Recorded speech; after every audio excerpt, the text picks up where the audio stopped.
رحمانوف علکی حکومتی اویلوی را ساخت.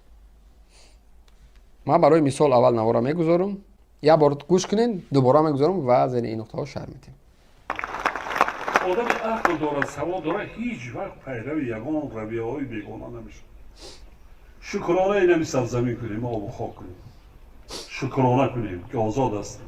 میخوایم بریم مسجد نماز مانا میخوانیم، میخوایم روزمانا میگیریم، لیکن با سیاست و کاری دولتداری مداخله نمیکنیم. کردی در نزد قانون جواب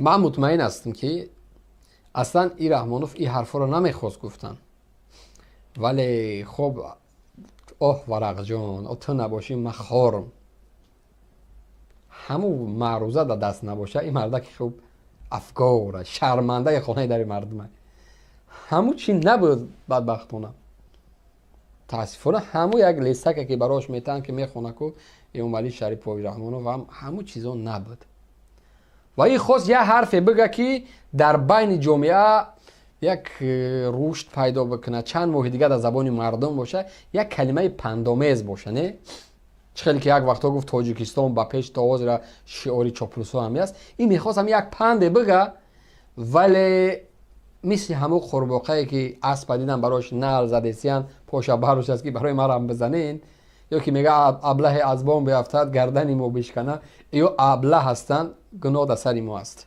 این مردک خوب در اینجا اکنون اعلان کرد که سیاست با سیاست دست زدن کاری یکی از گروه های هست که به همه ما و شما معلوم است.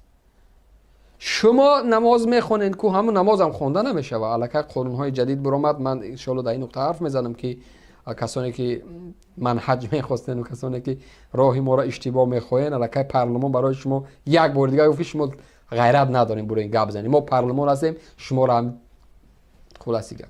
حالا من در اون باره گپ میزنم، حالا بحث تمسخر بالای نقطه رحمانوف میکنیم که اینجا سه تا ماده سرخانه من ولی براتون میگذارم که در اینجا الکی رحمانوف کنستیتوسیون کشور دروش توف کرد، پایمال کرد و در اینجا ما و شما را یک طبقه کارگر، یک سلف کارگر روان کرد، یک سلف غلام ما را ساخت.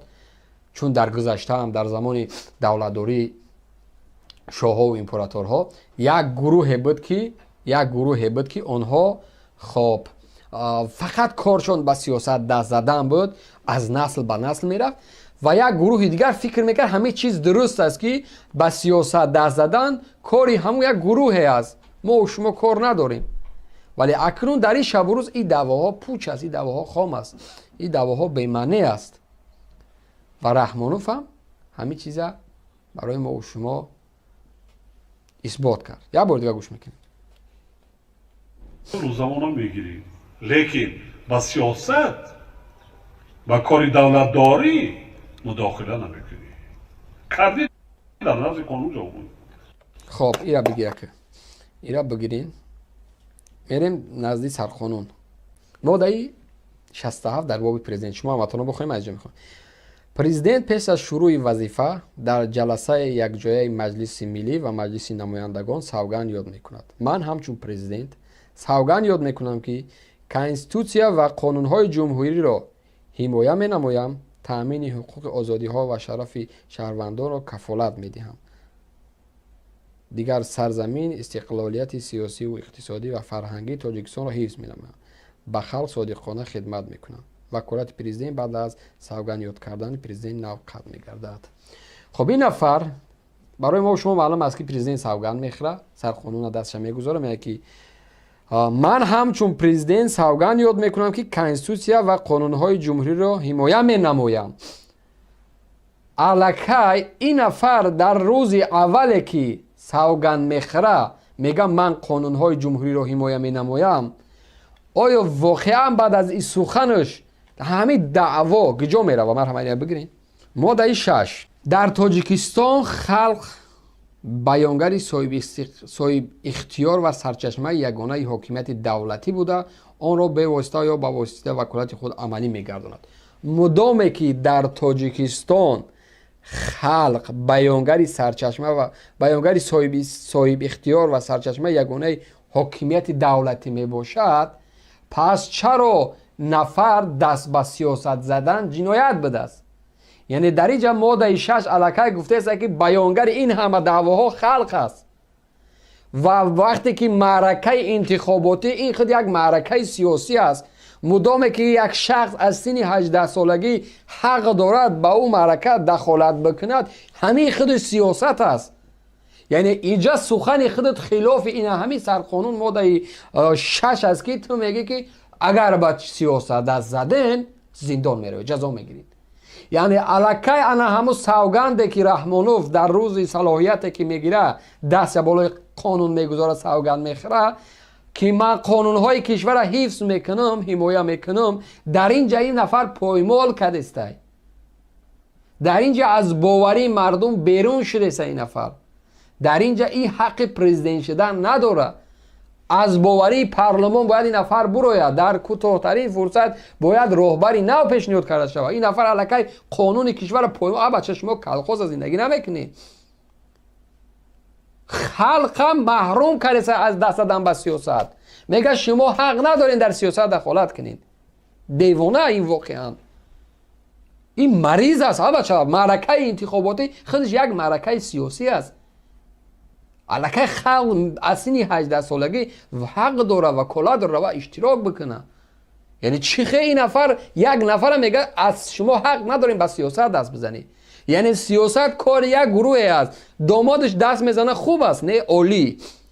چند روز پیش اون یک جنتلمنی نوره داره کلانک شده، او در گرد اطرافش مش بچه برای میگرده.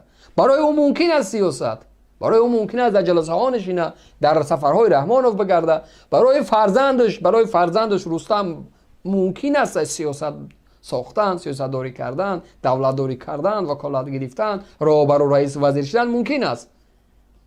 ولی برای ما و شما دخالت کردن جنایت است، نه؟ خب میریم نقطه دیگر. ماده 27 شهروند حق دارد در حیات سیاسی و اداره دولت به واسطه و یا واسطه و با واسطه وکالتش اشتراک نماید. یعنی اینجا در ماده 27 هم ماده 27 شهروند حق دارد در حیات سیاسی و اداره دولتی به واسطه و یا با واسطه وکالتش اشتراک نماید. یعنی اینجا میگه شهروند حق داره در معرکه سیاسی اشتراک بکنه. میفهمید؟ یک شهروند حق داره دیپوتات شوه، یک شهروند حق داره رهبر یک نهاد شوه. یعنی رحمانوف خودش برای ما و شما اعلان کرد که من اکنون دولتی اویلوی ساختم، دولتی دیکتاتوری ما ساختم، امپراتور ما ساختم، اویلم تیار است دولتداری کنه، مردم یک گروه مهاجر غلام وابسته ای ما هستیم. شما مردم حقی به سیاست دخالت کردن را ندارین. قوه کاری استفاده برنده هستین. شما را ما استفاده میبریم، مردنه کار میکنین، مسئولیت هم بوجود زندان میشوین، زیر خاک میشوین، تمام. در سیاست نوره ما کار داره. مثال این ای جنتلمنی میده کلان شده است، بزرگ شده است. این ای میگه در سیاست دست بزنه آش شوه. در بری رئیس ولایت ختلان، در بری رئیس ولایت ختلان اگر رحمانوف در اینجا من نمیدونم در کدام ناحیه است، باید رئیسی انمون ناحیه باشه. ولی اینایی کچک بچه‌ای که نویرش نمیدونم بچه‌ای زاهیره طویره حسن مثلا این آمده است در جای رئیس یک ناحیه حق ایستاد شدن داره. از بالای منبر مردم ده ها زیر منبر در پیش یا رقص میکنن. این ولایت قانون، این دولت دموکراتی، این دولتی که بهشت میگن، دولتی که عدالت هست میگن. یعنی سخن رحمانوف در این اینجا آمده اثبات شد که نویره من از شما دیده بالاتر است، از رئیس همون ناحیه دیده، لااقل دربر این همین نفر در جای همین اگر در کدام ناحیه یکی هست رئیس همون ناحیه حق ایستاد شدن داره. در این پرست رئیس ولایت است، در این پرست رئیس ناحیه باشه. حتی ببینید صلاحیت نواره های یا اکو بچه ها و دخترها و دامادا چه ول کنه که او یک کرال هستن، یک شاهزاده هستن، پشهشون پیش گفتن ممکن نیست. یعنی اکنون نسل دیومش قربش، صلاحیتش، آبروش از رئیس ناحیه، از رئیس، از دادستان، از یک وزیر بالاتر است. تصور کنید. یا جایی دا باید اگر اون معرکه فرهنگی است، وزیری فرهنگ باید باشه. وزیری فرهنگ باید باشه. یا اگر یک معرکه‌ای که است در اونجا بحث بالای خب خواجگی دهقانی است، اونجا نمیدونم قرات و نوات و اثرات رو نشان میتین، در اونجا باشد از شغل از خواجگی قشلاق رئیسش باید باشه، رئیس خواجگی قشلاق، یا که وزیر صناعت باید باشه. اما یعنی اینجا رحمانوف ما و شما را، قانون کشور را توف کرد در روی همه ما و شما.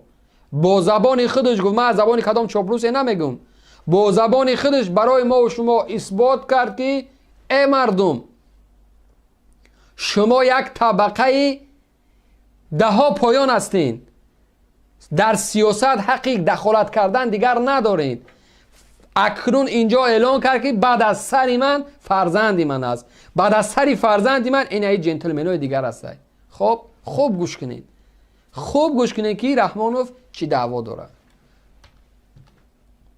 خب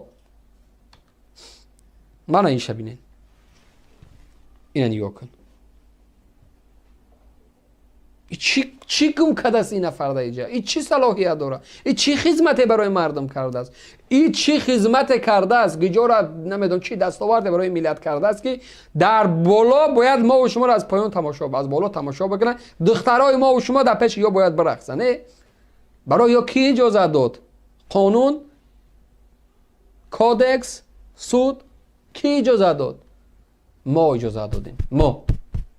ما اجازه دادیم، خاموش ایستادیم، بجا شدیم، پنهان شدیم، گرفتیم. بس سیاست کار نگیر. بالاخره آمد از زبان ما و شما خود گپ زد که شما بس سیاست کار نگیره، سیاست کاری نویره و فرزند و دختر و نویره زاده و داماد و شو و نمیدونم فلان و دیگرای ما هسته. بعد چند سال دیگر طبیعی است که جای این رئیس مجلس نمایندگان و جای این خواهر رسولزاده از سروزیره این دامادش میگیره، جای چه نفرش میگیره. حکومت آیلوی، حکومت امپراتور رحمانوف گشتین چنگ و خاک زده که رحمانوف پیشوای تاجیکانی دنیا است. این هرچه پیشوایی که است در تاجیکستان آمده است، اولاد و اجداد چینانده است. ما و شما باشیم دو میلیارد گرفتیم که میرود دنبال مردمی پنجشیر و مردم افغانستان کاری براشون میکنه. با امید نشین.